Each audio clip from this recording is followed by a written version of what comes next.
Hey, what's up, rock stars? It's Rox, and I am coming to you today with the review for Real Housewives of Potomac, Season 3, Episode 16. So let's get to it, shall we?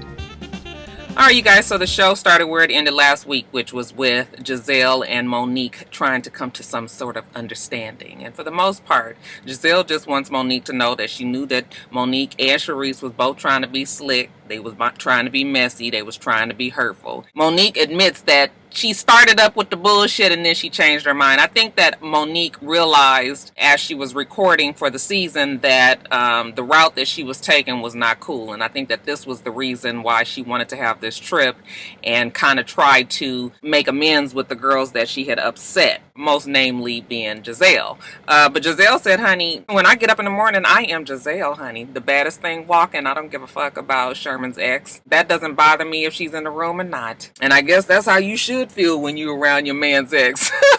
Gizelle and Monique both agree that, you know what, we're not going to never be best friends, but can we coexist? Yes. What's up for the day? Monique says she's taking everybody to the winery, you know, and she's hoping to have a fun-filled day. So Gizelle says, okay, well, let me go get ready. And, you know, Monique calls Chris. She's checking up on her family, you know, FaceTime. And, you know, did you put the tussin on the babies? You know, he says, yeah, Tasha's actually taking care of that. So everything is all good back in Potomac. Now, they all go to the winery. Everybody is in the van. The ride is pretty quiet, and everybody seems to be in good spirits. When they get there, you know, the fridge man, oh, hello, bonjour, you know, comment allez-vous aujourd'hui? Hold on, you guys. You know, it's a beautiful place. You know, we've been here since 1906. The castle has been here all this time. He gonna take them on a tour of the winery. So, you know, he pours them some wine, you know, just a little sniff. As they're drinking, Gizelle was like, you know, well, how do you say we're drunk? And he was like, oh, no, madame, we do not say things like that. That is classless. That was a little bit of Jamaican added into the international Frenchman. That was some subtle shade for your ghetto ass, Gizelle. The French do not get drunk. They get overtaken by the positive spirits of wine. Overall, the girls have a good time. Gizelle says, yeah, she's straight with Monique, but she still got to get with that damn Charisse. So then they go to another section of the winery, you know, and the man is letting them taste different, spicy, you know. It's always very good. You have to taste this. Oh, stop. When they got some cheeses and crackers set up for the girls and, you know, Karen, let me serve you, okay, grown woman style. This is how you keep a man. I've been married 21 years. I serve my man. Gizelle and Ashley says, okay, she's serving her man, but they still concerned about the fact that she ain't got this wedding ring on. Gizelle says, where there's smoke, there's fire. So then the guide, you know, he's like, I'm going to leave you guys to yourselves. You guys can walk around and explore the winery by yourself. I was like, you sure you want to let this band of niggas out on y'all winery property? Charisse and Monique kind of go off to the side. And I was just like, okay, y'all know how it is with me and Charisse. We can't never make it through a season. Okay, had to bring it back to this. Now, I don't really know what Charisse is trying to do here, considering just last week, which is really just yesterday, the fact that they are in France, she admitted that the reason why she did what she did to Gizelle because she was pissed about, you know, the fireman comment on Watch What Happens Live. Now, she's telling Monique that she had nothing to do with that. That Monique was the reason that all that happened. And listen, both of you guys are responsible. What the fuck is Charisse trying to do here? You just said you did it, and now you didn't, child. She trying to Jedi mind trick the kids too. And I was like, no, Charisse, no, we not gonna rewrite history. You did what you did, own up to it. And Monique says that the only reason why Charisse is now trying to backtrack is because she and Gizelle are in a better place. But you know, you can't erase the bullshit that you did just because you guys are in a better place. Now, while those two are off talking to the side, we also have Candace, Karen, who else was it? Gizelle, I believe it was, and Robin. They're off into their own little group, and they're talking. And Candace takes this time to make a statement. I was just like, child, you pick the strangest times to do something. Nothing happens organically with Candace. She always wants to make, and you open up the opportunity for them to be shady. And this time was no different. Ashley all of a sudden has to take a selfie at that particular time. So Ashley and Robin and Giselle, you know, they're taking pictures, making big deals out of it, knowing that Candace is standing there to the side wanting to say something. And that's why I told Candace, girl, that damn Ashley is not your friend. She can be young and cute and all of that. The bitch is still a bitch. But whatever, let them take their fucking pictures. Afterwards, you know, Candace was like, it's very clearly rude that I'm standing here waiting to talk and you guys are going through all of this. They're like, well, what is it? What do you want? She was like, well, I'm trying to befriend you guys. I don't think you guys are really taking the time to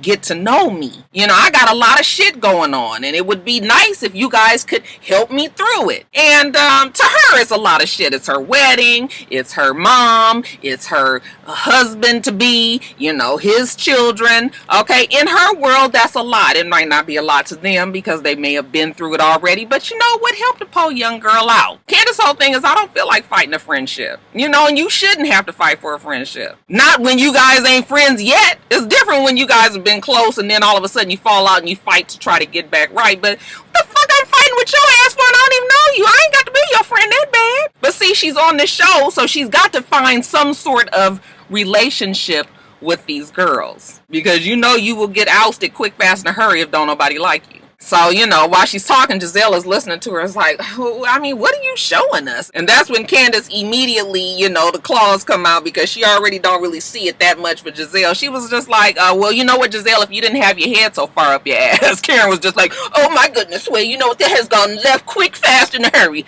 I'm just going to say this and then I'm going to leave because you are grown. Hell, I was just like, Karen need to just tell her, girl, quit trying with these girls. That's all it is. Quit trying with these girls. Because the whole time, you know, they're all just like, well, what are you talking about? Like, we listen to you all the time when you talk. And, you know, you cannot try to explain yourself to a person that is committed to misunderstanding you. Okay, I saw that on Instagram, and that is the best quote. You can sit here till you blue in the face. If the motherfucker don't want to know, they just don't want to know. If they don't care to know, then they don't care to know. Stop wasting your energy on those people. Talk to the people that understand you. So that whole scene was a mess. As far as Charisse and Monique, I guess they come to some better understanding and they cool. So we get back in the car. And I think this is probably the best scene of this season. They have had some great scenes this season. Honey, Potomac has stepped their game up for real. So, you know, we got lightweight shade at first. You know, Monique gets in the car and says that she is going to start a winery. They ask her when is she going to get it started. She says, no, it's going to be like Karen's. You know, she just going to put her name on it and sell it to the masses. Okay, so they get a good little giggle off of that. But you know, Ashley, mouth almighty, tongue everlasting, always has to chime in, especially when it comes to Karen. So she says, well, you know, you have to spend money to make money. Okay, taunting Karen, of course, and Karen says, well, you know, Ashley, you would know because you spend Michael's money. Ashley was like, so what? You spend Jessup's money. All right, and here we go, the battle of the marriages. For whatever reason, them girls tiptoe around Ashley, and it gets on my nerves all the fucking time. But this time, Karen was just like, listen, Ashley, I am only going to do this one time. My marriage is an institution. Your marriage is a fake the world situation. You tell the girls all the time, you look so miserable with Michael. Okay, that's enough. I'm going to stop it. But don't stop it, Karen, because the bitch deserves it today. Ashley was like, you're the one that's always complaining about Jessup's old penis. Fuck, Ashley, Michael's penis is old too. Both of y'all got worms. Fuck, you know, you guys both have older husbands, so the shit that Ashley was saying was starting to sound stupid, and actually she was losing steam because I think she could see that she was clearly getting red. So then Karen says, you know what, Ashley, you are obsessed with my life, okay? And it's really starting to look like she is. Somebody on Twitter tweeted me yesterday and said that she feels like the reason why Ashley is coming after Karen is because of the shit that she did the first season, and I was just like, when she said that her daughter, she didn't want her daughter to hang around, Ashley, I mean, really? All of this that you doing, you think that that's comparable to when Karen said that she didn't want her daughter? First of all, her daughter was what, 16, 17 years old, 15, 16 years old? What the fuck I need her hanging around a 25-year-old girl, living her life, partying it up, drinking? You know, we was suspecting drugs because that was the time that old girl was on there and she was tripping too. You know, so it was just like, yeah, fuck, I wouldn't want my daughter hanging around you at that age either. What was the big fucking deal? They put 20 on 10 on that situation. So, no. People say because Karen lies. So what? Karen's lies does not affect anybody else's. It's only about her own life. If you don't want to be fucking annoyed, quit asking her the goddamn questions. Because you already know Karen is going to not give you the truth. or give you some semblance of the truth. And she might start doing it on purpose just because she knows it pisses them off so much. But anyway, getting back to the damn car ride. Ashley says, well, Karen, you need to stop it, okay, because they broke. Well, Ashley, you would know broke, wouldn't you? Because your husband not only kicked your ass out of that sweatbox that you lived in, but he moved you down the street, not even a mile away, to a studio. That damn Ashley was so fucking molded. Ashley was just like, well, your husband told my husband that he was leaving you and he was going to Florida. And Karen's just like, okay, see, I called Jessup because I wanted to hear it from his mouth. I knew what it was, but I still wanted to talk to him about it because he said, yes, he wants to have a home in Potomac and he wants to move to Florida. It had nothing to do with him leaving me. I would believe Jessup over you and Michael any day. So you and Michael can take your fake marriage and ram it up your ass. Leave my institution alone. I said, oh, now that Karen and pulled out the boxing gloves now, didn't she? The girls was all just kind of in the car listening, kind of smiling. But Karen ain't done with it. See, Ashley, what you do is you get real sneaky and you snuggle up to people and you get a story and then you put a fake news spin on it. But guess what? I am still standing, Ashley. Ashley says, fine, you go do that. And she was like, I will, boo-boo. Candace is listening and she cannot take it. Okay, so she jumps in. You know what, Ashley? You just take any opportunity to say something about somebody shady, okay? You just a messy ass. I mean, Ashley doesn't understand why Candace is in it, but Candace says, and I was like, I just said this last week, that Karen does have a lot of shit going on in her life. Legitimate shit. Okay, not to say that anybody else doesn't. Okay, but you guys know what Karen is going through, which she has 2 sick parents. She has a business that she's trying to get off of the ground. Okay, her husband is in trouble with the IRS for his taxes, business taxes. Yeah, cut the bitch some slack. That's all Candace is trying to say. We would like to see how well everybody else held up in this type of situation. So Candace was just like, you messy. So you know what you can do, Ashley? You can suck a dick. You know, a little bit more, tactless, but we appreciate it. So everybody's quiet again, and Monique was like, well, with the exception of what just happened in the car, we've had a pretty good trip. I said, I enjoyed the trip immensely. Monique figures that everybody just needs to go back to their room, regroup, get themselves together, and they'll reconvene the next day. But when Candace gets back to her room, she calls Chris. And this is to let you know that she don't really have no friends on the show. She has to always call him and let him know what's going on. And she was just like, the Green-Eyed Monsters, which is Robin and Giselle. And, they've inducted Ashley into the group. Together, they are mean girl bullies, okay? When they're apart from each other, I get along with them. But when they're together, there's something about that bandwagon that they group together. And he was just like, well, what about the others? And she was like, well, I sat down with Karen and Sharice and had a good breakfast and a good talk. And he was like, look, well, if you get along with the other ones, hang with them. Quit fucking with them other ones. Even though it's easier said than done, because Giselle and Robin, they purposely look for your weak spot so they can hone in on them. The next day we get together and I was like, Lord, they gonna try it again. Everybody is sick of each other at this point. Fuck, they probably tired of arguing, but we gonna see if we can make it through the day without doing so. So they get on a boat and looks like they had a good time. Everybody kind of sectioned off into their groups.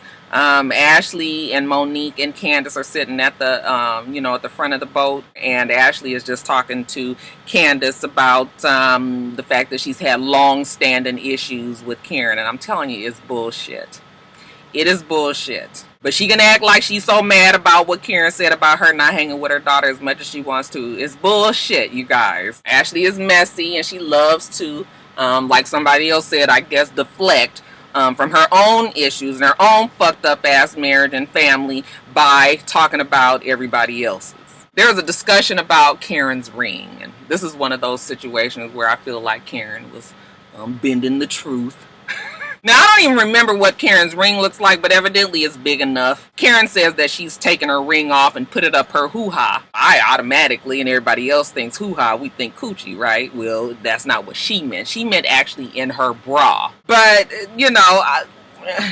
what is the purpose of this conversation? just because these girls want to know where her damn ring is. But all in all, on the boat, they all seem to get along. You know, the girls all get out in the front of the boat and they're all sitting around and they seem to be having a good time. So good. They get to France. Again, Monique is acting like she done wrote the book on herbs and spices and shit, okay? So I want the girls to really see what my world is, you know, with Not for Lazy Mom. She said that damn Not for Lazy Mom so many times. I said, girl, I ain't mad. Go on and promote your platform, okay? You want to sell your damn oils, then I guess this is the best place to do it. They walk through the streets of Ez, you know, go up to this beautiful sightseeing point that's way up high in the mountains and, you know, take their pictures and, you know, they all appreciate it. Like I said, they probably all tired of fighting. Let's just drink in the beautiful sights of France. Now that night for dinner, you know, everyone is getting gussied up. I guess the theme is burlesque. They're going to have a surprise party of sorts or a